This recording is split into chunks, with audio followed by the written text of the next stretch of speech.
Hello, welcome back to the Three Orcs channel. This is David, and this video we're going to go ahead and go over a new village in the Temple of Elemental Evil campaign in the World of Greyhawk.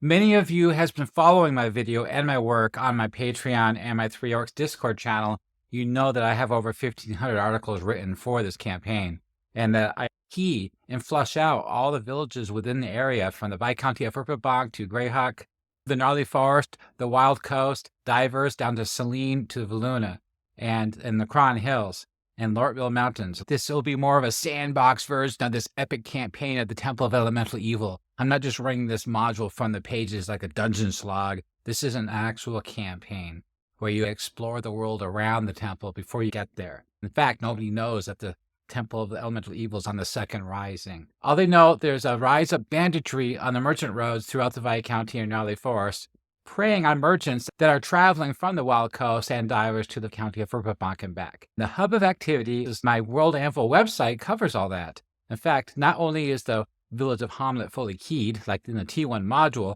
but so is Nulb. And so is Shir Nob, Ostwerk, Etterbook, Penwick, the city of Verbobonc, and a slew of other villages in the area.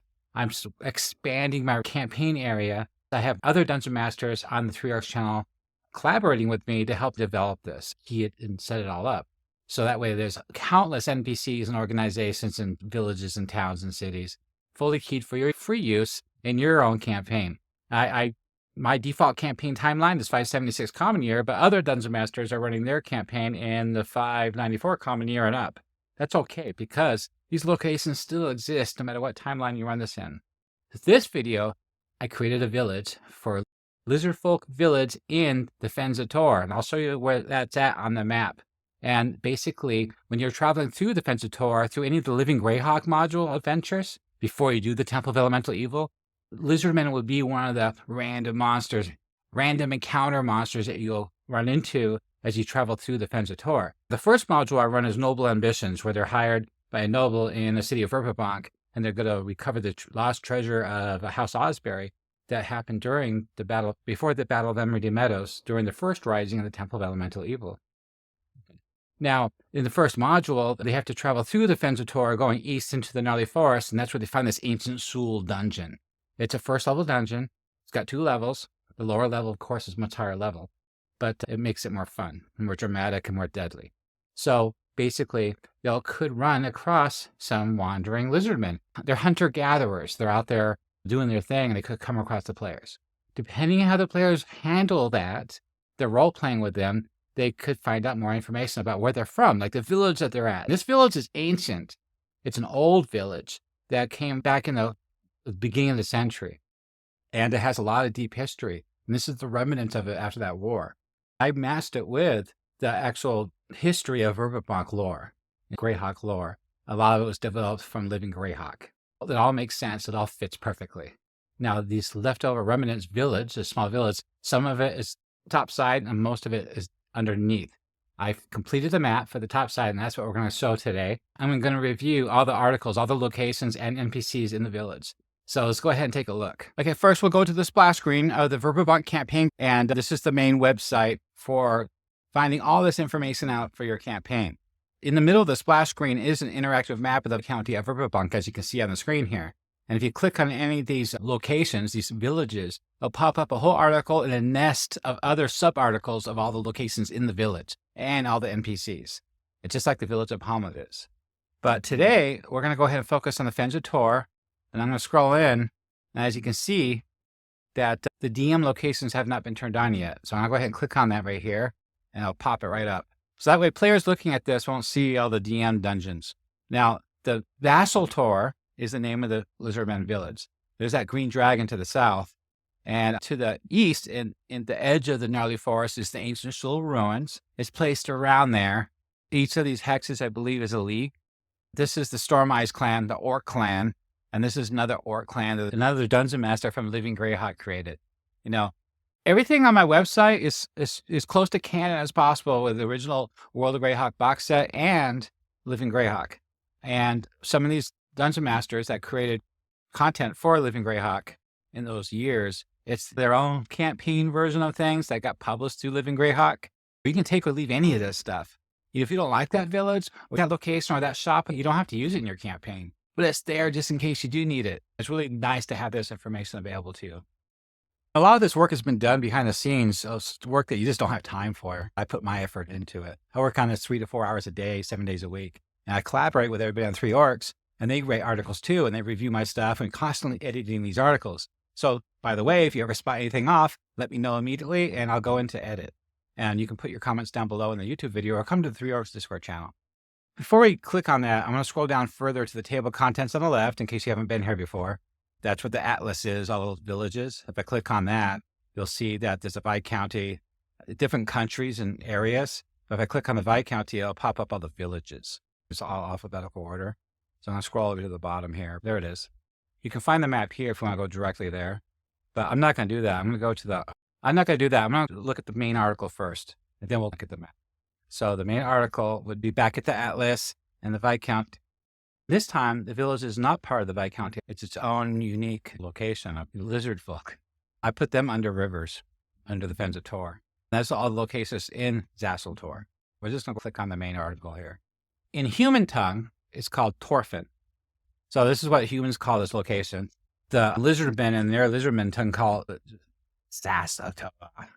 It's within the shifting wetlands of the Fens of Tor.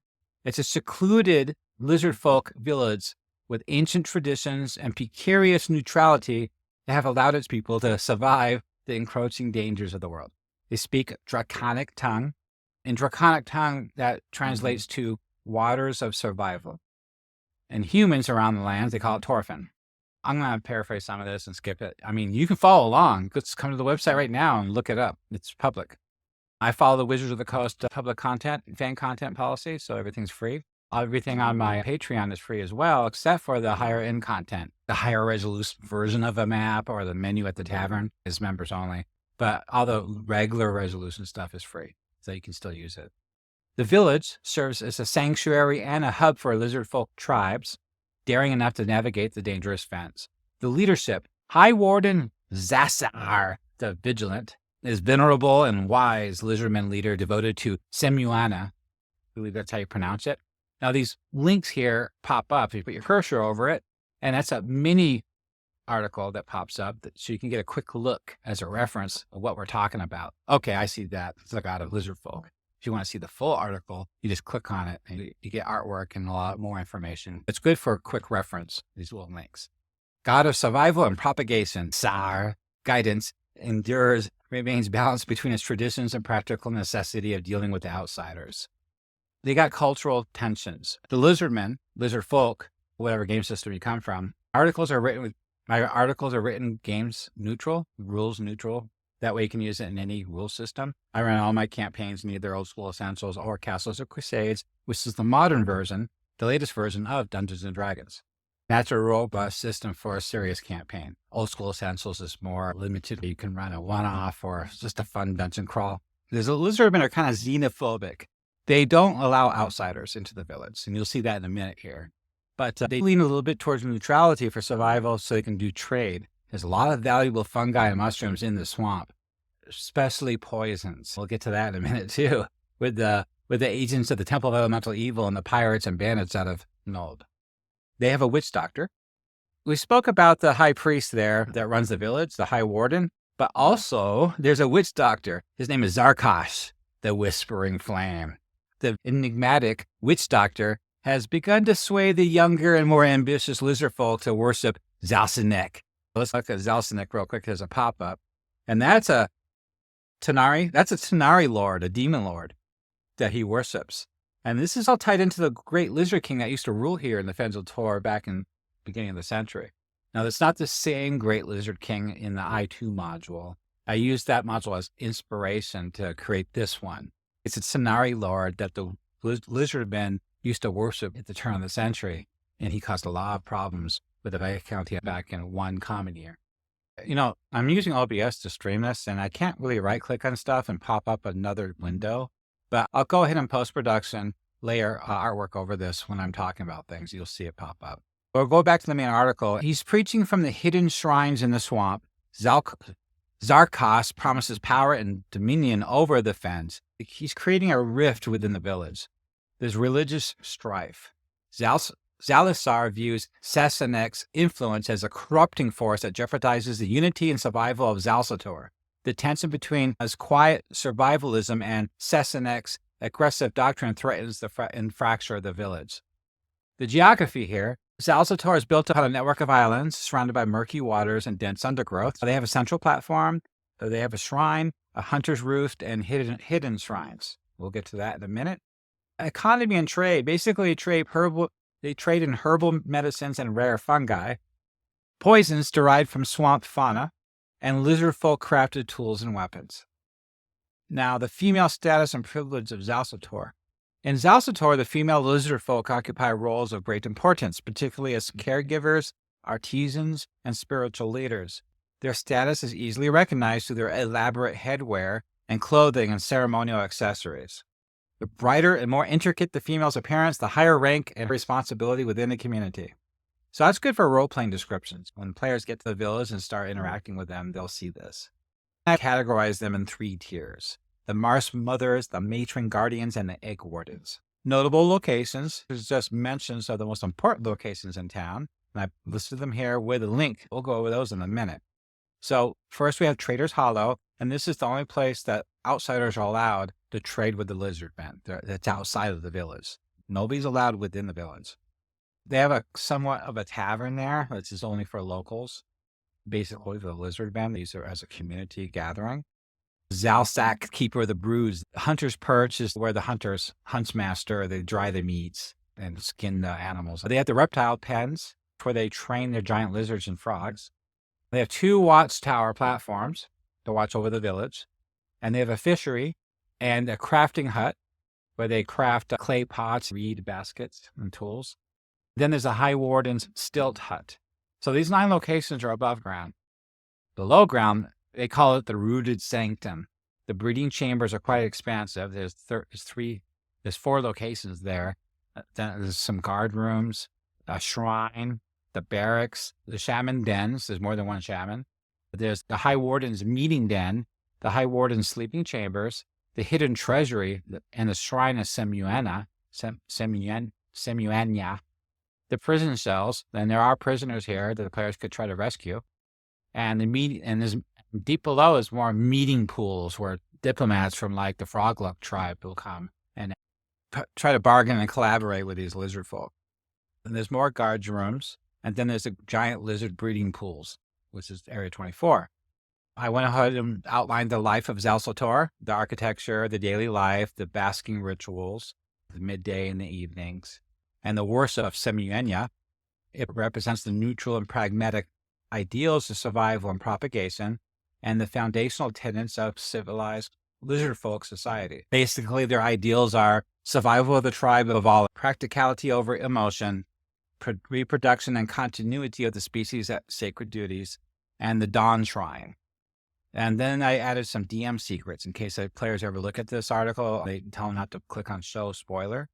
And there's a whole bunch of adventuring hooks and secret hooks here for the Dungeon Master. That way it can help you bring this place to life. This will give you really good ideas to integrate this location into your campaign.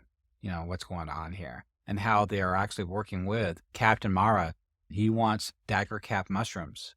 And there's also a hidden shrine and relics and monstrous inhabitants at the Black Dragon, and adventure hooks more, and significant locations. And then next section is the growing threat of Sargoth and Zassanek. Swampshear seeks to supplant Sesamir's leadership, introducing the worst of Sassanek, the Tanari Lord. His ambitions is to reawaken Raskarth, the great lizard king of the ruins of Zalsaneth, and lead Zassil'torr in conquest. His followers embrace chaos and domination, rejecting Semuenya's neutrality. There's a pirate influence. The captain of the pirates and slaver ship from Nulb, he trades in illicit goods like dagger cap mushrooms, and seeks to solidify his influence here. Vesterek views the Fens as a lucrative and exploitable frontier. Let's go ahead and close the spoiler section. And down below is all the location. Again, these are block articles at the bottom. But if you scroll back to the top on the right, is another table of contents of the locations. But let's start from the top. This artwork, I probably should take off because I created the map already. I need to replace it with this map down below. That's the map I created for this village. I'll click on that in a minute. And then we got High Warden Salazar, the Vigilant. I got a brief stat block for him.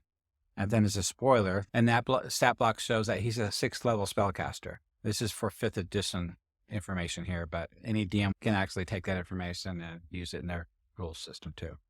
I put a little description of what it looks like there. And his appearance and personality, role, background, relationships. Now, if you scroll further down, these locations links are on the right of all this. I'm going to use the interactive map instead. Below that, I put a list of the notable folk here. I actually added this unique item here called the Elixir of Regeneration. It's a magic item that they have here. It costs 6,600 gold. Very rare.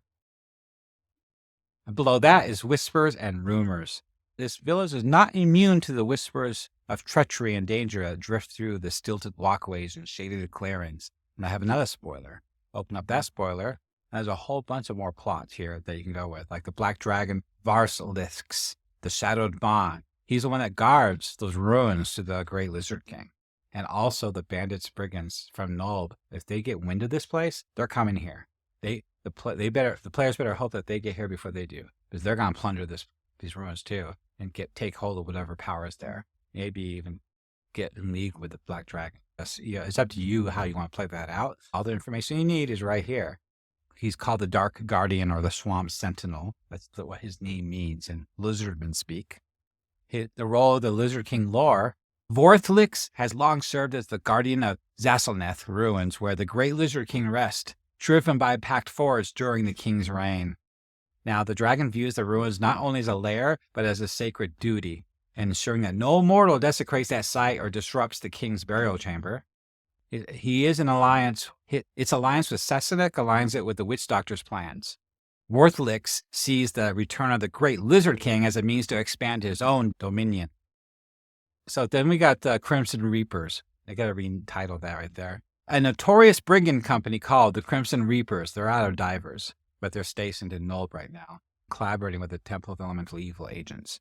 They recently got wind of Vorthlix's lair at the ruins of Zassil'torr from River Runner Whispers. Their planned raid, the operations leader in Nulb, his name is Rom, is organizing a crew led by Felix, and to pillage the site, seeking both the Dragon's Hoard and the power of the magical artifacts. And they have their own articles too, everything you need to know about that brigand gang and all the NPCs involved, and the block stats and everything to fight with them. It's very well laid out, everything you need to know about that group. And all the NPCs here, like Felix, he's got his own article too, which is really good. It's really useful to use in your campaign. Other rumors like spying on the Dawn Shrine, taboos and fears, and storyteller resentment. So it's more plot hooks. Let's go ahead and close that spoiler. And the next one down, adventuring hooks for the Dungeon Master. There's more. So I added a lot of adventuring hooks to this article to be used in your campaign. So it is a lot to go over, and you can pick and choose what you want to do. Like the first one, uncover the River Runner plot. Well, the adventurers are hired to investigate the River Runner Company true motives, uncovering their ties to Captain Garrick and Canon Belsernig, the High Priest of the Water Temple in the Temple of Elemental Evil. Canon Belsernig of the Water Temple, as I outlined in the Temple of Elemental Evil leadership video I made, and also the module I published on the Dungeon Masters Guild, he works with Captain Garrick. They have a close relationship. And Captain Garrick is a member of the Water Temple. Another one is to prevent the Crimson Reapers from raiding the swamp. So there's quite a few things here. Even the Southern Watcher, the soggy humanoid spying on the Dawn Shrine, uncovering whether or not the scout thief or something more sinister. Let's skip that. And then the final piece of this main article for the village is the village dressing. A little bit of added description for the village to bring it to life. Okay, let's scroll back all the way to the top and look at the map. So let's click on the map. Click on the map, it brings up the interactive. I'll zoom out so you can see the full breadth of it. These map objects, I had to draw and create myself. I looked for map objects for Lizardmen villages on the websites, and I couldn't find any for sale that matched what I needed it for.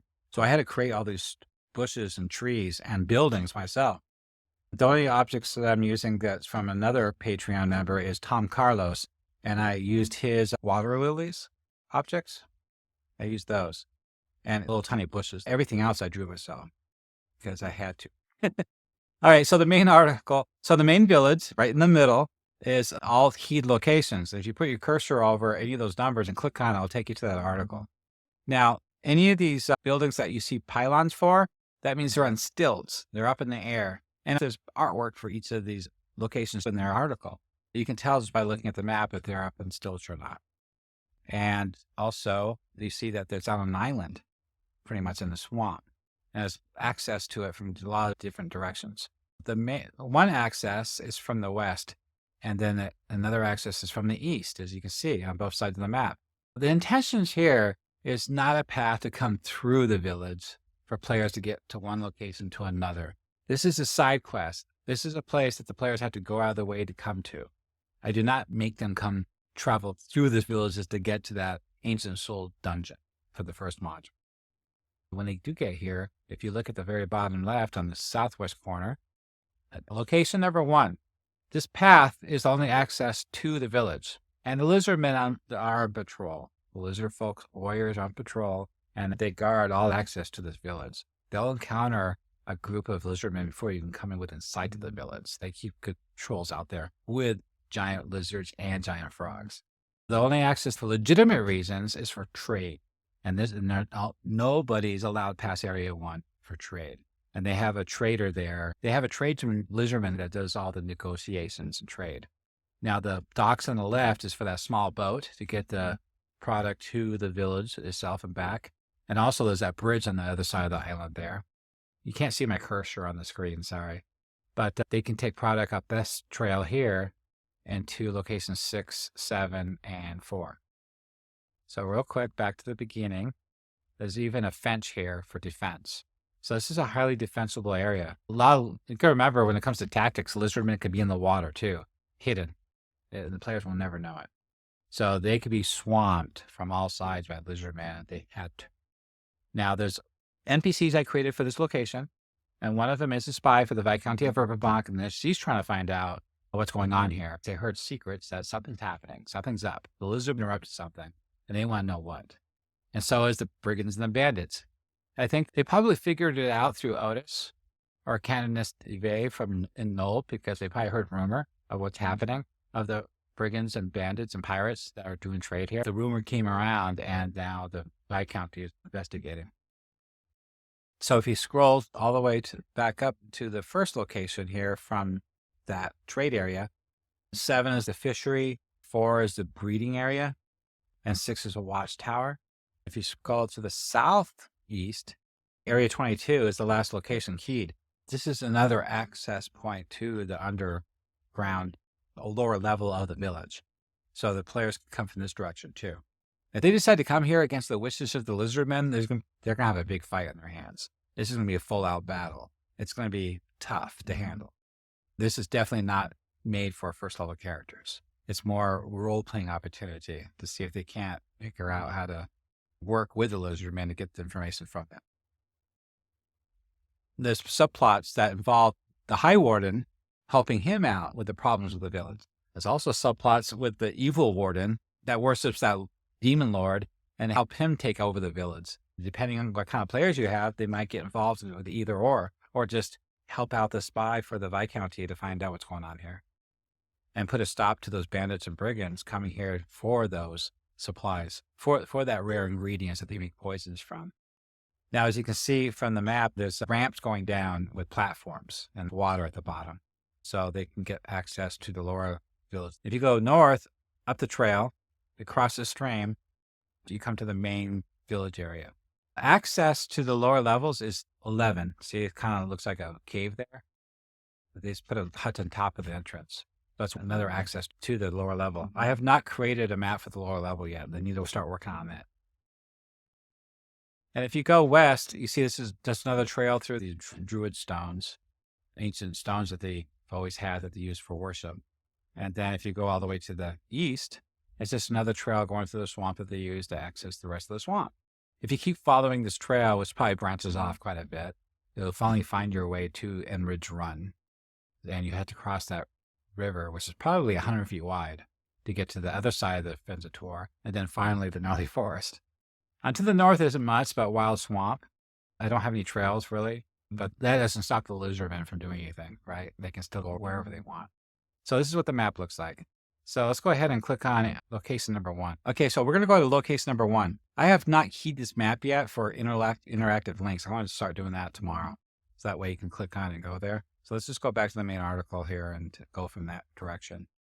So I'll go back to the table of contents atlas and to the rivers. I need to make another category for this place, probably. This is where I put the Fens of Tor. So let's go to location number 1. I clicked it right there. Okay, so the Fens of Tor is called Zassil'torr,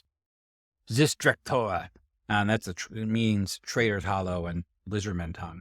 This artwork on the right, what the place looks like, matches the map close enough. I put some dialogue and quotes here to use in your role-playing to help encourage role-playing.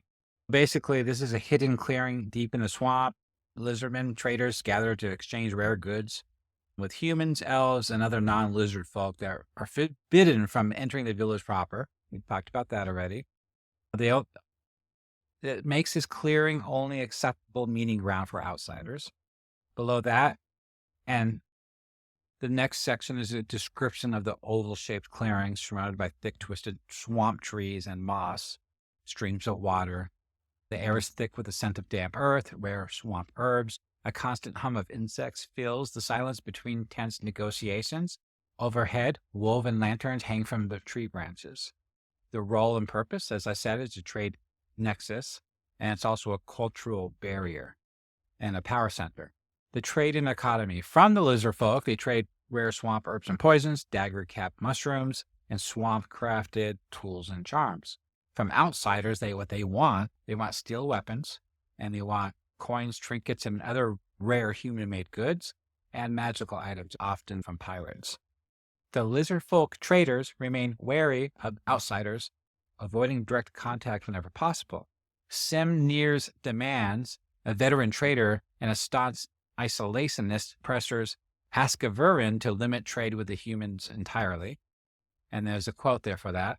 There's hidden tensions here in the DM-only section. If you open that up, you see that there's a description of a halfling merchant spy from the Viscounty of Verbobonc. Her name is Elizara Amberly. Unmasking the spy as a plot hook. So there's a whole list of plot hooks you can involve the characters with in this campaign. In fact, you could probably encounter her even at the nearest town in the Viscounty before even coming here. Maybe the players came here with her. And there's so many things that you could do with this location in your campaign. Or you can come across this location whilst she's in the middle of a trade. I think I wrote some dialogue for that. So look at these long list of plot hooks that you can use in your campaign. The merchant's deception, market mediation, trading intrigue, hidden threats, spy games. It's all fantastic. Open up the spoiler. There's a whole dialogue of her trading at the traders. Not only did I write dialogue for her, but I wrote dialogue for the Lizardfolk trading with her that bring it to life, add more flavor to the campaign, to help you roleplay, to get into that frame of mind to roleplay Lizardfolk. So this is very useful resource here. She's in this dialogue probing for answers. I'm trying to find out what's going on with the village. As you can see from the dialogue, she does ask certain pertinent questions, and they sidestep it definitely quite a few times here. So it makes it a lot more dramatic and fun. On the right-hand side is the trader, storyteller apprentice. He does all the trading, very colorful. His description, his personality, he's very curious and optimistic. He's a diplomatic and struggles with the fears of betraying the village's secrets. He doesn't want to tell anybody the secrets. He's got motivation here. And then there's a whole block for Elizara Amberly, her disguise, her mission. She's working for the Viscounty of Verbobonc. Elizara gathers intelligence on Lizardfolk activities and Zassil'torr's potential ties to the pirates of the cult of Zassil'torr. Elizara has suspicions about the Zarkos, but lacks concrete evidence. Her role is the undercover intelligence agent for the Viscounty of Verbobonc. And the reason I spelled it that way is because it's an article. And for alphabetizing and categorizing, I did it this way. Verbobonc, Viscounty. And as you can see, there's a whole article about the Viscounty here. And it's a lot bigger than open. Her personality, she's calculating and resourceful. She's got motivation to find the ties between Zassil'torr and the cult of Zassil'torr. Now, I also listed the guards here. There should be 2 Lizardfolk warriors and 4 Lizardfolk scouts with a giant pet lizard. And they should be concealed in the swamp. They watch for signs of treachery and weakness from visiting merchants. anything could happen in this role-playing opportunity. If you scroll down, I added a list of things typically for sale to help you as a dungeon master come up with things at the last minute. This stuff is unique and interesting descriptions of some of the fungi they trade and different items. If you scroll even further down past the leather cord, there's another spoiler. So opening up that spoiler is the dragon's lair. Now, I haven't created this dungeon yet, the dragon's location, the ancient tomb of the Great Lizard King dungeon with the dragons at. I haven't created that yet, so that's next on my list. But this is what we have so far. These are relics from the dragon's lair, so they could sell these to the players. This, in turn, will tip off the players about that location. So that's a huge opportunity for role-playing and expanding the campaign even more. Adventuring hooks, a suspicious sale, cursed goods, and desperate buyer. So this is a lot of fun. All right, so I'm not going to read everything because you can just follow along and read it yourself. So let's go ahead and go back. There we go. We're back at the village again. That map in the top right corner is what I used to use in my private site before I created the big map. That's from Forged Studios, I believe. I'm a patron with them, and I pay for IP access for that map to be used in my publications. Next, we'll scroll back down to the table of contents on the right. I'll go to number 2. The Bitter Marsh Tavern. Marsh Tavern, as you can see, is on stilts. And it's a full description of what kind of drinks are there, the cost, the owner, pictures, the keeper, the different food. There's even secrets here with more adventuring hooks about the rise of the Sassanex cult, the defiled shrine, and the whispered sermon, and the test of faith and shattered balance. This is tons of opportunity for a campaign to be expanded upon. I put some dialogue here too, some quotes to help you bring it to life. Now, this isn't really a tavern for the public. It's not for anybody else beyond just very special visitors, but mostly for the local Lizardfolk. It's more of a community area, really. Community building where they all gather and talk. Now, on the right-hand side, I'm going to go ahead and click on Zassil'torr again, go back to the main article. And on number 3, down at the bottom here, 3, the Hunter's Perch. Now, the Hunter's Perch is on stilts, and this is where they have a workshop for butchering and skinning. There's the leader right there, Tazurk.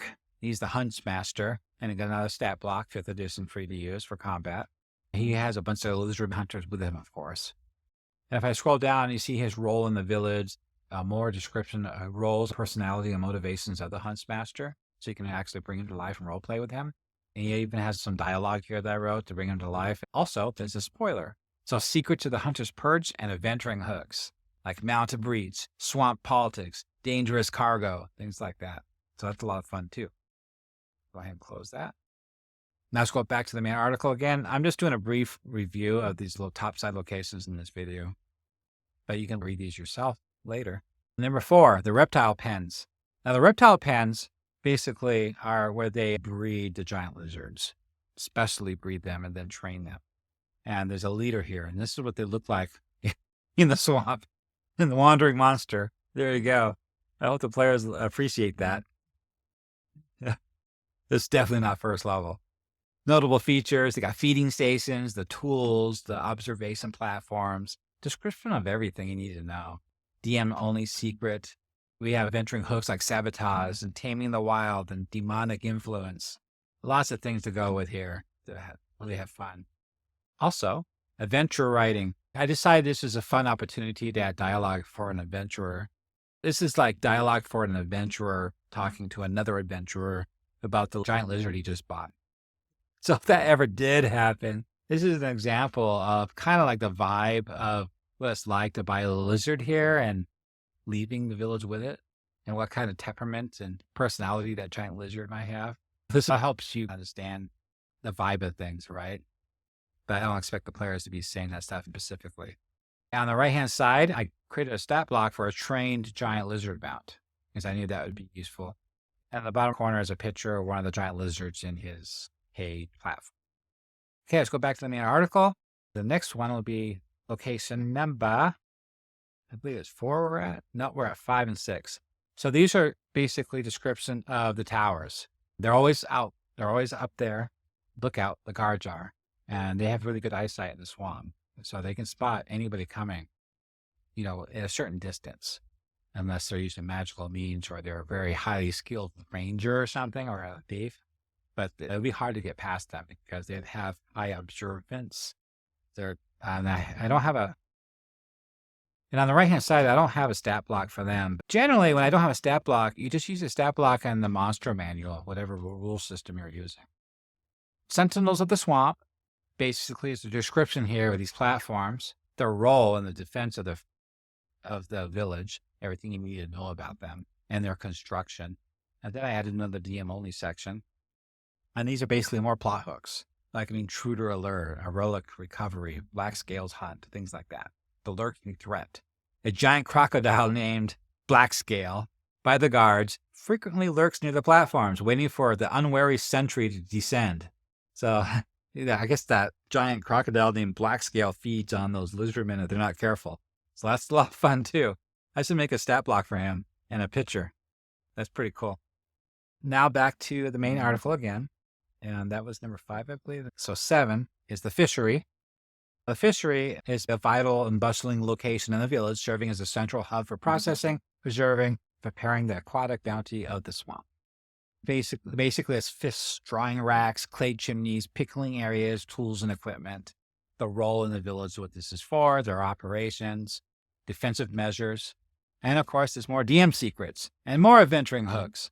There's countless hooks when I write out these locations. It's insane how much can be done here. And I'm hoping that some of these hooks hook you as a dungeon master to bring out some ideas you have and add that to your campaign. The fishery, in the eyes of the village, is not just a source of sustenance, but a symbol of their ingenuity and ability to survive the harsh swamp. On the right-hand side at the top is the notable workers there. In case there's any role-playing involved, I made sure I outlined a few of them for you. But no stat blocks, just use the ones in your rule system. Get back to the main village again. You can read all this yourself later, right? I'm just trying to explain why I did things, what's going on here. Now, 8 is the crafting huts of Zassil'torr.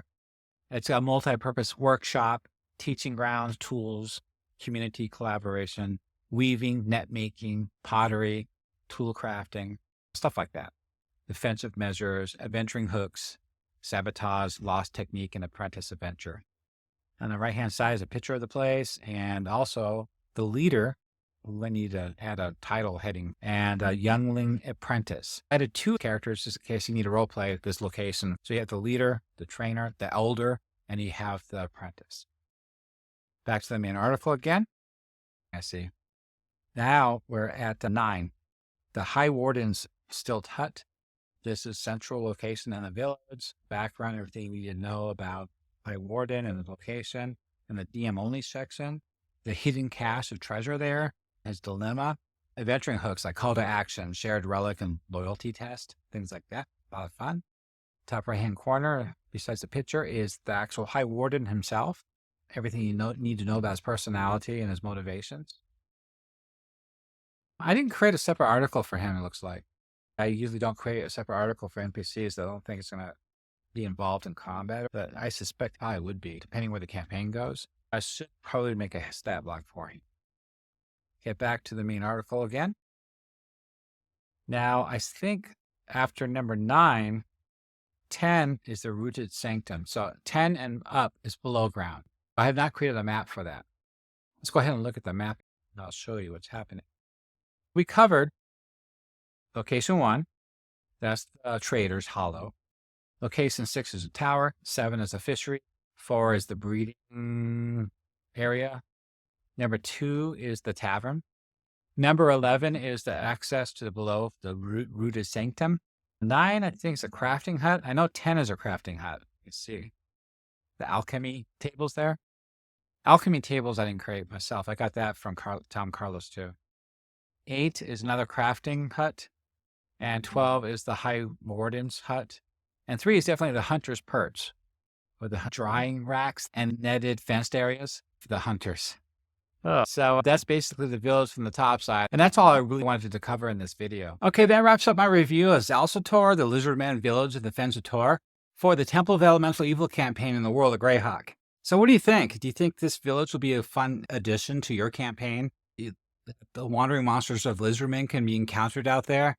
And the players will find this location and get involved with their illicit trade with the pirates and bandits of Nulb and their association with the Temple of Elemental Evil agents. They'll help you bring this campaign to life and peel back those layers of the onion of what's really happening in this campaign before the players finally realize that the Temple of Elemental Evil is on their second rising. Because at the beginning of this campaign, they don't know this. That all they know is uprising and bandit activity. And things like this helps focus the campaign towards Nulb before they even get there. And that's what you want in this campaign, because you don't want them to get to Nulb before 5th level. And because Nulb is deadly, especially the way I have it keyed, the NPCs there are extremely powerful, and they don't take second chances. They deal with things immediately. They're all evil, and they're up to no good. And players they're like lambs to a slaughter. Even if they're 5th level, if they don't handle things right, they're going to get killed easily. So basically, bring the campaign to life like this at other locations. All these locations, all these villages that I keyed have subplots, have master plot points to use in your campaign. There's a lot of quests and missions out there at all these locations, like Shir Nob with the giants, and Ostverk with their problems, and the Gift of Beauty being stolen on the border of Selene. A lot is happening besides the Moe House. Did you enjoy video? Consider tossing support on my Patreon. It's best way to support orcs. If you would like to see more content, subscribe and post comments below. It better not be bad. Let me know down below what you think of this. Do you think I took too much time reviewing this village? Do you like things to be a little bit shorter? Do you think you'll be using this village in your campaign? If you want to get access to this map, come to the Patreon. You can get it there for the regular version. And for the higher resolution, you have to be a member to help support this project so I can create more of this stuff. Thank you so much for your time, and I hope your players enjoy your campaign as much as mine has. May your dice ever roll true.